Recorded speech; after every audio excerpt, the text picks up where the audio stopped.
ಎಲ್ಲರಿಗೂ ನಮಸ್ಕಾರ. Easy recipes Kannada ಚಾನಲ್ಗೆ ಸ್ವಾಗತ. ಫ್ರೆಂಡ್ಸ್, ನಾನಿವತ್ತು ಒಂದು ಸೂಪರಾಗಿರೋ ಹೆಲ್ದಿಯಾಗಿರೋ ಲಡ್ಡುನ ಮಾಡಿ ತೋರಿಸ್ತಾ ಇದ್ದೀನಿ. ಈ ಲಡ್ಡು ದಿನಕ್ಕೊಂದು ತಿನ್ನೋದ್ರಿಂದ ತುಂಬಾ ಹೆಲ್ತ್ ಬೆನಿಫಿಟ್ಸ್ ಇದೆ.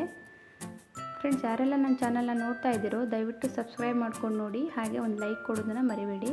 ಈ ಲಡ್ಡುನ ಹೇಗೆ ಮಾಡೋದು ಅಂತ ನೋಡೋಣ ಬನ್ನಿ. 2 ಟೇಬಲ್ ಸ್ಪೂನ್ ಆಗುವಷ್ಟು ಪಿಸ್ತಾ, ಗೋಡಂಬಿ, 1/3 ಕಪ್ ಆಗುವಷ್ಟು ಬೆಲ್ಲ, ಅಂಜೂರ, ಬಾದಾಮಿ, 1 ಟೀ ಸ್ಪೂನ್ ಆಗುವಷ್ಟು ಒಣ ದ್ರಾಕ್ಷಿ, ಇದು ನೋಡಿ ವಾಲ್ನಟ್ಸ್ ತೊಗೊಂಡಿದ್ದೀನಿ, ಒಣ ಖರ್ಜೂರ, ಅರ್ಧ ಕಪ್ ಆಗುವಷ್ಟು ಒಣ ಕೊಬ್ಬರಿ ತುರಿ, ಸೂರ್ಯಕಾಂತಿ ಬೀಜ, ಕಲ್ಲಂಗಡಿ ಬೀಜ, ಇದು ನೋಡಿ ಹಣ್ಣಾಗಿರೋ ಖರ್ಜೂರನ ತೊಗೊಂಡಿದ್ದೀನಿ. ಇದು ನೋಡಿ ಕುಂಬಳಕಾಯಿ ಬೀಜ.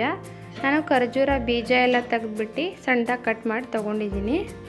ನಾನು ಎಲ್ಲ ಡ್ರೈ ಫ್ರೂಟ್ಸ್ನ ಸಣ್ಣದಾಗಿ ಕಟ್ ಮಾಡಿ ಇಟ್ಕೊಂಡಿದ್ದೀನಿ.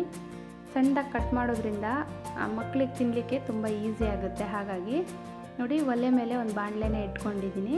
ಅದು ಬಿಸಿ ಆದ ನಂತರ 1 ಟೇಬಲ್ ಸ್ಪೂನ್ ಆಗುವಷ್ಟು ತುಪ್ಪನ ಹಾಕ್ಕೊಳ್ತಾ ಇದ್ದೀನಿ. ನಾನು ಎಲ್ಲ ಡ್ರೈ ಫ್ರೂಟ್ಸ್ನ ಒಂದೇ ಸಲ ಹಾಕ್ಕೊಳ್ತಾ ಇದ್ದೀನಿ.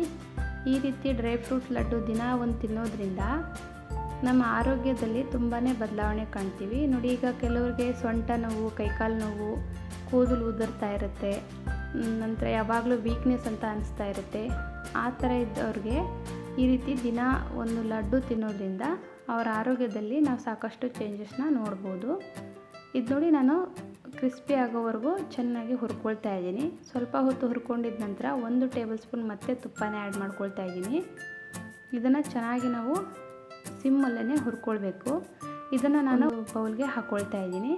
ಅದೇ ಬಾಣಲೆಗೆ ನಾನು ಮತ್ತೆ ತುಪ್ಪನ ಹಾಕ್ಕೊಳ್ತಾ ಇದ್ದೀನಿ. ಮತ್ತು ಉಳಿದಿರುವಂತಹ ಡ್ರೈ ಫ್ರೂಟ್ಸ್ನ ಹಾಕ್ಕೊಳ್ತಾ ಇದ್ದೀನಿ.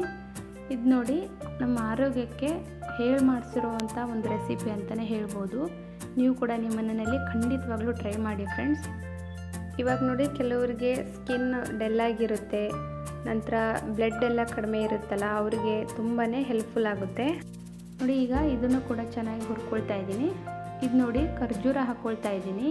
1 ನಿಮಿಷ ಹುರ್ಕೊಂಡಾದ್ಮೇಲೆ ಒಂದು ಪ್ಲೇಟಿಗೆ ತೆಗಿತಾ ಇದ್ದೀನಿ.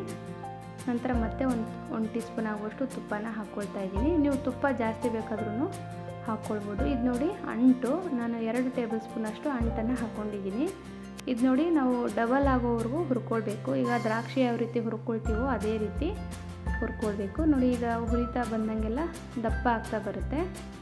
ನಂತರ ಅದೇ ಬಾಣಲೆಗೆ ಸ್ವಲ್ಪ ನೀರನ್ನು ಸೇರಿಸ್ಕೊಂಡು ನಾನು 1/3 ಕಪ್ ಆಗುವಷ್ಟು ಬೆಲ್ಲನ ಸಣ್ಣದಾಗಿ ಈ ರೀತಿ ತುರಿದು ಇಟ್ಕೊಂಡಿದ್ದೆ, ಅದನ್ನು ಹಾಕ್ಕೊಳ್ತಾ ಇದ್ದೀನಿ. ಇದು ನೋಡಿ, ಈಗ ಬೆಲ್ಲನ ಕರಗಲಿಕ್ಕೆ ಬಿಡ್ತಾ ಇದ್ದೀನಿ. ನಂತರ ಒಂದು ತಡ್ಕ ಪ್ಯಾನ್ ತೊಗೊಂಡಿದ್ದೀನಿ. ಅದಕ್ಕೆ 1 ಟೇಬಲ್ ಸ್ಪೂನ್ ಆಗುವಷ್ಟು ಅಗಸೆ ಬೀಜನ ಹಾಕ್ಕೊಳ್ತಾ ಇದ್ದೀನಿ. ಅಗಸೆ ಬೀಜ ಹಾಕೋದ್ರಿಂದ ಕೂದಲಿನ ಸಮಸ್ಯೆಗೆ ತುಂಬ ಹೆಲ್ಪ್ಫುಲ್ ಆಗುತ್ತೆ. ನಂತರ 1 ಟೇಬಲ್ ಸ್ಪೂನ್ ಆಗುವಷ್ಟು ಗಸಗಸೆ ಹಾಕ್ಕೊಳ್ತಾ ಇದ್ದೀನಿ. ಇದನ್ನು ಒಂದು 30 ಸೆಕೆಂಡ್ ಹುರ್ಕೊಂಡು ಆಗಿದ ನಂತರ ಅದಕ್ಕೇನೆ 1 ಟೇಬಲ್ ಸ್ಪೂನ್ ಆಗುವಷ್ಟು ಬಿಳಿ ಎಳ್ಳನ್ನು ಹಾಕ್ಕೊಳ್ತಾ ಇದ್ದೀನಿ. ಇದನ್ನು ನಾವು ಡ್ರೈ ಆಗಿ ಚೆನ್ನಾಗಿ ಹುರ್ಕೊಳ್ಬೇಕಾಗುತ್ತೆ. ಇದನ್ನು ಇವಾಗ ತಣ್ಣಗಾಗಲಿಕ್ಕೆ ಬಿಡಬೇಕು. ನಂತರ ಇದನ್ನು ನಾವು ಮಿಕ್ಸಿ ಜಾರಿಗೆ ತರ್ತರಿಯಾಗಿ ಹಾಕ್ಕೊಂಡು ಪುಡಿ ಮಾಡಬೇಕು. ನೋಡಿ, ಬೆಲ್ಲ ಪಾಕ ಕೂಡ ರೆಡಿ ಆಗಿದೆ. ಈಗ ಇದು ನೋಡ್ತಾ ಇದ್ದೀರಲ್ಲ, ಬೆಲ್ಲ ಕೂಡ ಪಾಕ ಬರ್ತಾ ಇದೆ. ನಾವು ಗಟ್ಟಿ ಪಾಕ ಬರೋವರೆಗೂ ಬಿಡಬಾರ್ದು.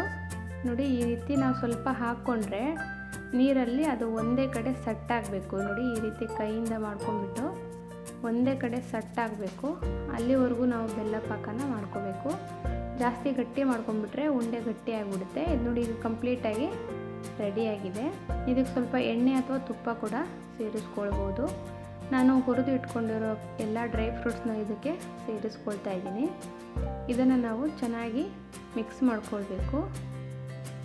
ಈಗ ಒಣ ಕೊಬ್ಬರಿ ತುರಿ ಹಾಕ್ಕೊಳ್ತಾ ಇದ್ದೀನಿ.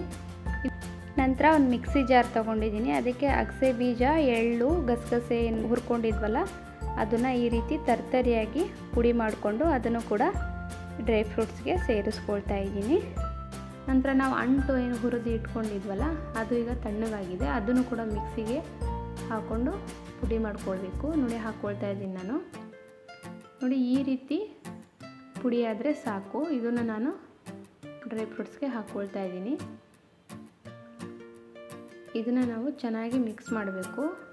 ನೋಡಿ, ಇದನ್ನು ಚೆನ್ನಾಗಿ ಮಿಕ್ಸ್ ಮಾಡ್ಕೊಂಡಿದ ನಂತರ ಬಿಸಿ ಇರುವಾಗಲೇ ನಾವು ಉಂಡೆನ ಕಟ್ಟಬೇಕಾಗುತ್ತೆ. ಬೆಲ್ಲ ಪಾಕ ನಾವು ಇದೇ ಹದದಲ್ಲಿ ಮಾಡ್ಕೋಬೇಕು. ಯಾಕೆ ಅಂತಂದರೆ ಜಾಸ್ತಿ ಗಟ್ಟಿ ಆಗಿಬಿಟ್ರೆ ಉಂಡೆ ಗಟ್ಟಿ ಆಗಿಬಿಡುತ್ತೆ. ನೋಡಿ ಇದೀಗ ಚೆನ್ನಾಗಿ ಮಿಕ್ಸ್ ಮಾಡ್ಕೊಂಡಿದ್ದೀನಿ. ಕೈಗೆ ಈ ರೀತಿ ನಾವು ತುಪ್ಪನ ಸವರ್ಕೊಂಡು ನಮಗೆ ಕೈಗೆ ಬಿಸಿ ಎಷ್ಟು ತಾಗುತ್ತೋ ಅಷ್ಟು ನೋಡಿಕೊಂಡು ಸ್ವಲ್ಪ ಸ್ವಲ್ಪ ಬಿಸಿ ಇರುವಾಗಲೇ ಈ ರೀತಿ ಉಂಡೆನ ಕಟ್ಬೋದು ನಾವು. ನೋಡಿ ನಾನು ಉಂಡೆನ ಕಟ್ತಾ ಇದ್ದೀನಿ. ನಿಮಗೆ ಯಾವ ಸೈಜ್ ಬೇಕೋ ಅದೇ ಸೈಜಲ್ಲಿ ಕಟ್ಟಿ. ನೋಡ್ತಾ ಇದ್ರಲ್ಲ, ಸೂಪರಾಗಿರೋ ಡ್ರೈ ಫ್ರೂಟ್ಸ್ ಲಡ್ಡು ರೆಡಿಯಾಗಿದೆ.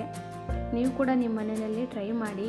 ಈ ವಿಡಿಯೋ ಇಷ್ಟ ಆದರೆ ಪ್ಲೀಸ್ ಲೈಕ್ ಮಾಡಿ, ನನ್ನ ಚಾನಲ್ನ ಸಬ್ಸ್ಕ್ರೈಬ್ ಮಾಡಿ ಹಾಗೂ ಫ್ರೆಂಡ್ಸ್ ಆ್ಯಂಡ್ ಫ್ಯಾಮಿಲಿಗೆ ಶೇರ್ ಮಾಡಿ. ಮತ್ತೊಂದು ವಿಡಿಯೋದೊಂದಿಗೆ ಭೇಟಿ ಆಗ್ತೇನೆ. ಅಲ್ಲಿವರೆಗೂ ಬಾಯ್ ಬಾಯ್. Thank you.